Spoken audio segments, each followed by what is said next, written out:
दोस्तों, आप सभी का स्वागत है। महाशिवरात्रि की आप सभी को शुभकामनाएं। रेखा जी, आपको भी, आपकी पार्टी को भी, सभी भक्तों को, सभी लोगों को महाशिवरात्रि की शुभकामनाएं। सवाल ये नहीं है कि हम आपसे क्या पूछने जा रहे हैं, हम मुद्दा बताने वाले हैं कि आम आदमी पार्टी की नौटंकी चल रही दिल्ली में या बीजेपी की गैर वादे चल रहे हैं, वादे वो पूरे नहीं कर रहे हैं। इसी मुद्दे पे हमने तमाम सवालों को लेकर आए हैं। उसके बारे में हमने रिसर्च की है, काफ़ी चीज़ें खोज निकाली हैं कि क्या ये दिल्ली की अब राजनीति कौन सा नया मोड़ ले रही है, दिल्ली की राजनीति अब किस तरफ करवट ले रही है। तो बहरहाल सबसे बड़ी बात यह है कि दिल्ली में जो महिलाओं के लिए 2500 रुपये की जो घोषणा आम आदमी पार्टी ने भी की थी, लेकिन वो अब सत्ता में नहीं आई है, तो अब वो वादे अपने पूरे नहीं कर सकती, लेकिन वादों को पूरा करा सकती है भाजपा से।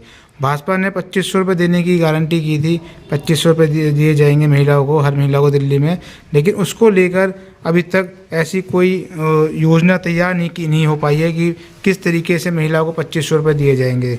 बहरहाल तमाम सवाल हैं हमारे पास रेखा जी से पूछने के लिए। रेखा जी हमारी पार्टी की शुरू पार्टी गठन के साथ जुड़ी हुई हैं, पांडव नगर की वरिष्ठ कार्यकर्ता हैं और काफ़ी चुनाव उन्होंने कवर किए हमारी पार्टी से, और हमारे हर तमाम मुद्दों पर हमारे साथ जुड़ी रहती हैं।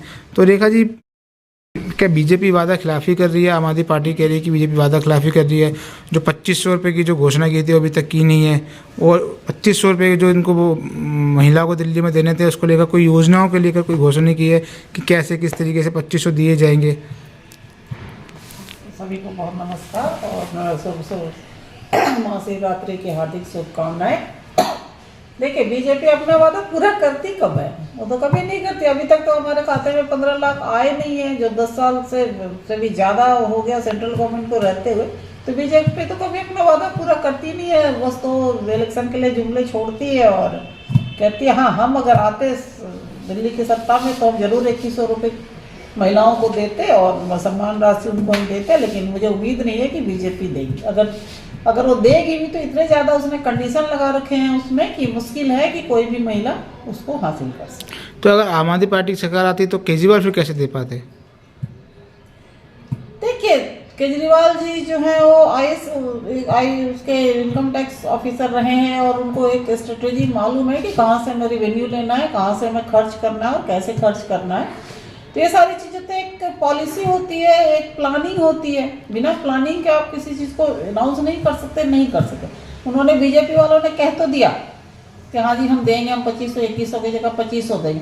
इलेक्शन के पहले उन्होंने पैसे बांटे भी हैं, लेकिन उनको इस बात का पता नहीं है। अब कह रहे हैं कि जी हमारा तो खजाना ही खाली है, जो सरकार गई है, केजरीवाल सरकार गई है, वो खाली दे करके गई है हमें खजाना, तो हम कहाँ से करें? तो ये सब तो स्ट्रेटेजी होती है, प्लानिंग होती है। ऐसे आप किसी को देखा देखी आप कोई कहने लगे कि हाँ जी हम ये काम कर देंगे, तो थोड़ी होता है, तो प्लानिंग पे चलता है। तो हमारे केजरीवाल जी प्लानिंग करते थे और उसके हिसाब से वो चलते थे।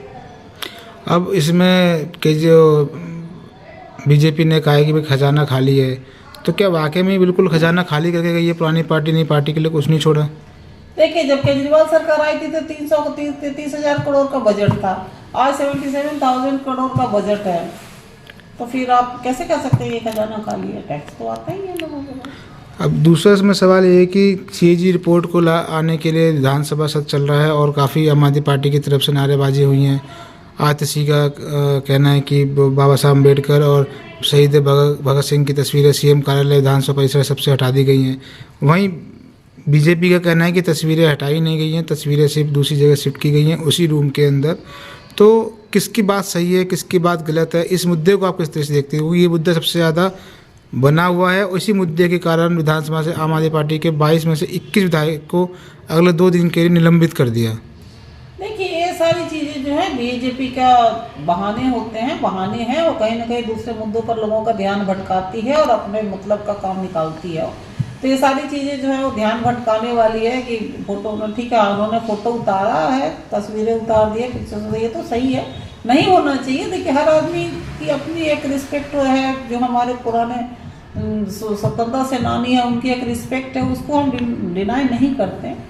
लेकिन हो सकता है कि किसी कारण से उन्होंने उतारा हो, ये गलत है। अगर ठीक है उनकी जगह पर उनकी जगह उनके साथ ही किसी और को फोटो लगा देते तो कोई प्रॉब्लम नहीं थी।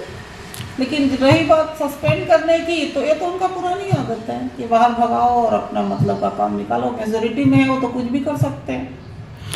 हाउस टैक्स के लिए घोषणा करवाई है, कि भाई हाउस टैक्स जो है 100 मीटर से नीचे का जो मकान है उसके लिए हाउस टैक्स माफ़ है, उससे ऊपर के जो 500 तक के 500 गज तक का जो जमीन मकान है उसके लिए आधा है हाउस टैक्स, जिनके यहाँ जो कमर्शियल चल रहा है उनको भी आधा कर दिया है उन्होंने। तो बहुत सारी चीज़ें हैं जो मिडिल क्लास के नज़रों को नज़र में रख करके वो करते हैं, जो बीजेपी नहीं करती। बीजेपी सिर्फ धनी लोगों के लिए काम करती है, बिजनेसमैन के लिए काम करती है। आम आदमी का धनी का बीजेपी के साथ कोई संबंध नहीं है। अभी जैसे एमसीडी में अब आम आदमी पार्टी की सरकार है और बीजेपी की भी नज़र एमसीडी को जीतने की है, क्योंकि तो डबल ट्रिपल इंजन की सरकार उनकी हो जाएगी। तो क्या कुछ पार्षद अब विधायक बने हैं, तो क्या ऐसे में एमसीडी की जो सीटें खाली हुई हैं निगम पार्षद की, उनको जीतने के लिए ही एमसीडी में कुछ कर्मचारियों को पक्का किया गया है? इसको इस तरीके से देखिए आप। कर्मचारियों को पक्का करने का जो प्रोसेस है वो तो बहुत पुराना है, वो आज का नहीं है, बहुत पुराना है। और जो सफाई कर्मचारी हैं जो बहुत दिनों से इसमें 20 साल 25 साल से काम कर रहे हैं, उनका हक है कि वो पक्के हों और पक्के होने की फैसिलिटी और परमानेंट की फैसिलिटी ले हो। वो कोई चुनाव के लिए नहीं है, वो उनका राइट है जिसको कि सरकार ने दिया है। अब विधानसभा सत्र में और 2 दिन एक्सटेंड कर दिया है और सिर्फ आम आदमी पार्टी के एक विधायक है जो 2 दिन तक रह सकते हैं, मुतल्ला खान। तो विपक्ष में सिर्फ एक नेता उनका रहेगा। और आप पिछले कुछ समय में जब आम आदमी पार्टी की सरकार में थी तब भाजपा के ही सिर्फ कुछ चुनिंदा नेता सामने विपक्ष में बैठते थे। तो क्या समय की करवट नहीं है, क्या समय की मार नहीं है आम आदमी पार्टी के ऊपर? नहीं, ऐसा तो नहीं कह सकते हम, क्योंकि देखिए बेईमानी से जीते हुए सीट हैं तो ज़्यादा दिन तक चलेगा नहीं। और जितने भी उनकी घोषणाएं हैं वो सब फर्जी ही है, अभी तक तो फर्जी, ऐसा कोई उन्होंने दिया नहीं है। न महिलाओं को सम्मान राशि देने की कोई बात हो रही है, न जो दूसरी फैसिलिटी उन्होंने देने की बात की, कहीं पर कुछ भी नहीं है। और आगे देखिए क्या होता है, हम तो वेट एंड वॉच करेंगे। पहले हम वेट कर लें, उसके बाद वॉच करेंगे कि क्या है। ये थी हमारे साथ रेखा जी, उनका साफ तौर पर कहना।